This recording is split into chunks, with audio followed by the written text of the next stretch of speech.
Hey, this is Mike, and welcome to Northwest Scaleworks, where we build shit, we tear it apart, and we put it back together again. All right, so what we're doing today, what everybody wants to do, we're gonna flip the one-way bearing in this little Trex 500.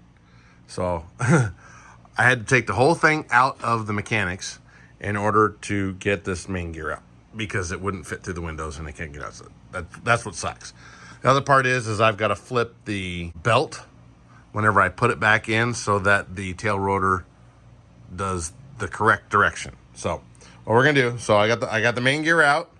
You know, you take your main shaft, and while you have your main shaft out, run it on a mirror and make sure it's straight, which I did on that one. We have taken apart the main gear and the tail drive gear. This little piece right here pops out, and then you can look on here. So there's the one-way bearing. You can kind of see the long needles in there.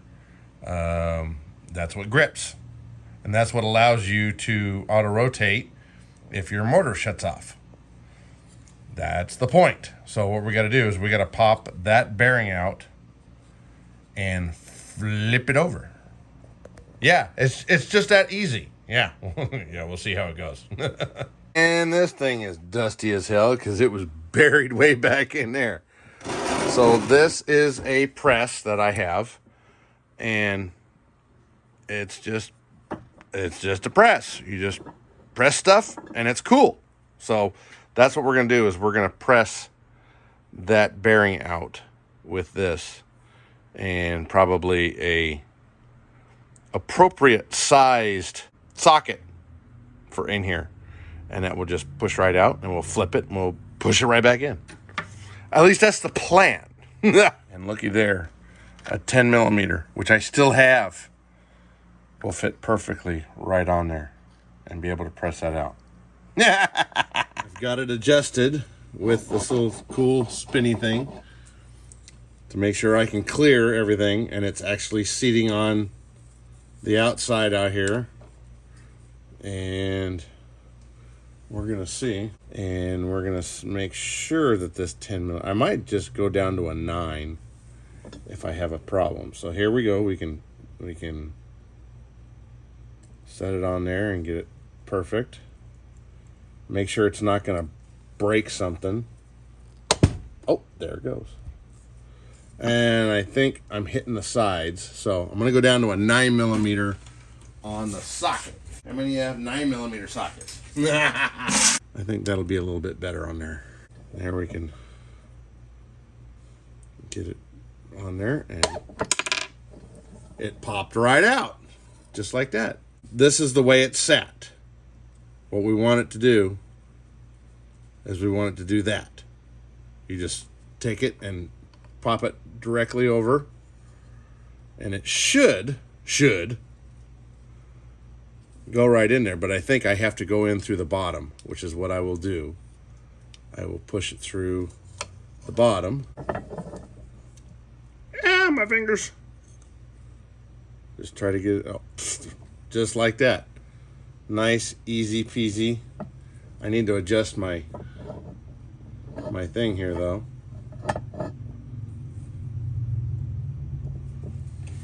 And I'm just gonna go down until it stops, just like that. And there we have it. And now we have reversed the direction of rotation on our UH-72 Lakota 500 size. Now we just got to do all the other shit. So there it is. It's flush with the top, just like it was before. Coming out the bottom like it should. And we didn't break nothing. We did good. Hot damn. All right, and while I've got it out, I'm gonna go ahead and I'm gonna put some lithium grease down inside there just to lubricate them bearings up while I have it all apart. I'm gonna check all the teeth, make sure I don't have any cracks or anything weird while I have it out, because we all know this sucks when you put it back together and you find a problem. So I'm doing some other stuff to this set of mechanics too while I have it out. But we're gonna go lube it. So what I did is I just took some white lithium grease spray and just a couple squirts down in there. And then you take the one-way bearing holder that holds the main shaft and just go in there and spin it and kind of work it in and out just a little bit while you have it out. Maintenance, maintenance, maintenance, maintenance. Do as I say, not as I do, because I barely do any maintenance. And any of you that ever wanted to figure out, I have just a big giant piece of glass. And this is old school because I just dropped this thing. And basically what you're doing, you're rolling it back and forth, okay? And all you're doing is you're checking to see if there is a bump or a wobble or anything in there. And then here's my mechanics. And this one's gonna be really easy to change the direction on because my black and my yellow on my motor are already reversed. So all I gotta do is switch them back. To change the direction of a motor without doing anything else, all you gotta do is swap two of the wires going from the ESC to the motor. Let's go and like that, the black back on the black and the yellow on the white, and I have effectively reversed the motor direction. And there we got our main shaft and everything put back in here. And you notice that it is spinning, well, you can't tell. That's the direction it needs to spin. But what I need is I need this to spin counterclockwise. You can see that it is spinning counterclockwise on the one-way bearing. Hot damn, we actually did something right. Because I usually will take this shit apart, go to put it all back together, and I fucked it up and flipped it and then flipped it back, or didn't flip it, or did something with that one-way bearing. So there we go. Now all we got to do is just put it all back together. All right. So bit of an issue. I showed you where the flex, and these are just fiberglass side frames. They're not carbon fiber. They look like carbon fiber. There might be a tiny thin layer of carbon on there, but they flex really bad. If you look closely, watch the servos.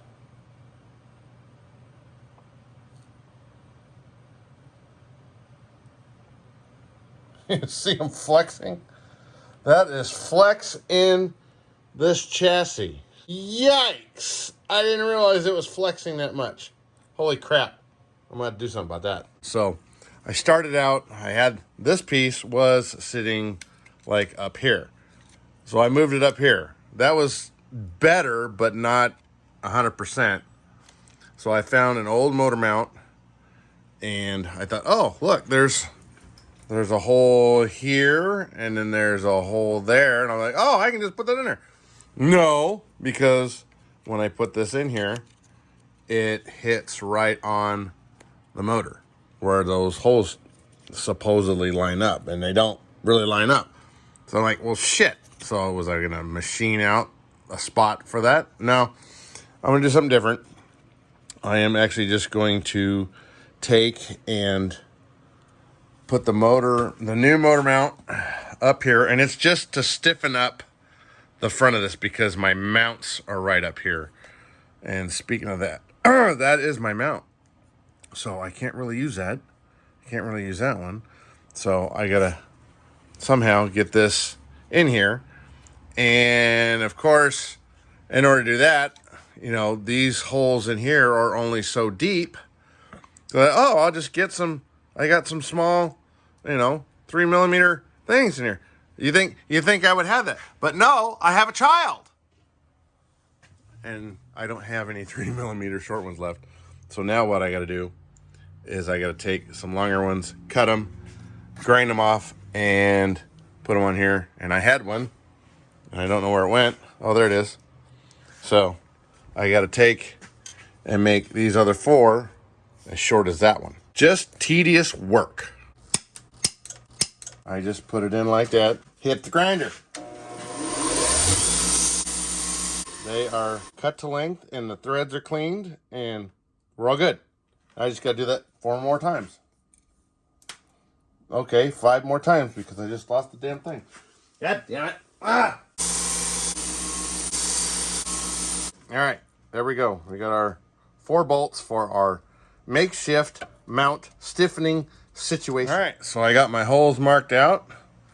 All I gotta do is drill them, and then I can mount my motor mount in there to help stiffen this up. And then I'll still have room to put this one up here, which I'll have to re-drill a hole down here because I realized I have that up there, and I have to get the mount bolts through this point, and if I have this one up high where I thought it was going to be, then I can't get to the mount bolts and I can't mount it. It's going to be very difficult. And now we have the main shaft in, swash plate on, the lock ring on, the rotor head on, and the rotor head has had its J-arms swapped from this side over here to that side. So theoretically, I should be able to just put it in and it should work. Yeah, I'm gonna pull out the computer and get the SK redone because I think you have to change it from clockwise rotation to counterclockwise rotation on there. At least in the Bavarian Demon, they have a spot for that. I'm not sure if the SKs did or not. I'll have to go in there and check. All right, so I got the mechanics put back in. I've got the belt pulled in and pulled up, and I just use a big long ass pulling wire that I can't get out. Get it pulled in from there all the way to here, and then you pull it up to right there, and this will give you enough play. Now, the issue I have ran into is with these little bearing holders that hold in that bearing right there. The holes are wallered out, so now I've got to go in and try to fix those, and it's mostly the front holes, and they sit about right there on the edge of the fiberglass, and to get them all the way in, I'm going to kind of waller this out a little bit just to give me a little bit more room that I can get in here and get to those holes up there. On this side and one on this side over here are a little wallered out, and the screws aren't holding shit, so that ain't right. So we're going to fix it. And there we go. Just a little extra room so I can get to those holes. I think I'm going to put a toothpick in it and actually re-drill it. A couple of toothpicks, some thin CA on both sides, shove it up in there and kind of press it in. And then what I'll do is I'll cut them off flush, and then I'll re-drill because these back ones are holding pretty good. Yeah, so we're just gonna work with the front ones for now. Yeah, best laid plans. I thought the back ones were good, but turns out they aren't. So those are getting plugged and re-drilled too. Alrighty then, my plan worked as far as trying to get the screws in there. So you can see the 2 little plates now are screwed in and holding the bearings for the little idler pulley and the intermediate gearbox. Now it is solid, they're not coming out, so we're all good. So now we're gonna finish putting the rest of this on and getting it all kind of back together. And you just gotta love the freaking, 3 steps forward, 4 steps back. So you can see, I've got this lower belt that's supposed to ride on there. I've loosened this up and moved it down so that it's loose. But you can see my other belting right there. It's not where it's supposed to be. So I have to, ah, damn it. I got to pull those 2 little plates off again and get the stuff lined up where it's supposed to be. God damn it. And there we have it. So I want it to spin counterclockwise, and I want that to spin clockwise. Look at there. I did it. I made it correct. So now we have a scale UH-72 that has the correct rotation on the rotor head by flipping the one-way bearing. We only had to tear the whole damn thing apart to do it, but there it is. So now I just got to go through and hopefully, oh, that is so much better than what it was. It was like really bad. And then I'll have a mount that goes from here to there, and that keeps it more steady. But my my non-usable, well, it's usable. It's a motor mount I had laying around, and then this one piece, which was sitting right here, not doing any good, I actually put it to use. And yeah, so all right, we are getting out and we are building something.